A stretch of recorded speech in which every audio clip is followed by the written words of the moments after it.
Liikumismessil oleme nüüd siin koos ja sa oled saanud täna väga palju toret tutvustada. Mis sa inimestele räägid? Eks ma alguses ikka tutvustan, et mis see tore üldse on, sellepärast et ega päris paljudel ei ole üldse mingisugust aimdust sellest, et mis see siis täpselt on. Räägin, et me oleme tugiõpilasorganisatsioon, tutvustan, et mis me siis täpselt teeme, kuidas meiega liituda saab, et meil on koolitused ja kõike seda tähtsat. Vahepeal oli täiesti tunglemine siin laua juures, et kuidas sulle tundus, et kuidas inimesed selle vastu on võtnud praegu?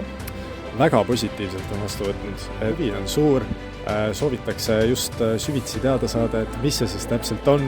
Kui räägid meile natukene pinnapealselt ära, et millega me tegeleme, siis see huvi aina kasvab ja küsivad aina küsimusi juurde ja juurde, et väga positiivne on see tagasiside olnud. Mis see populaarne küsimus on? Et millal toimuvad koolitused, kuidas saab koolitustel osaleda, see on ikka peamine. No aitäh sulle, messime edasi siis siin messis.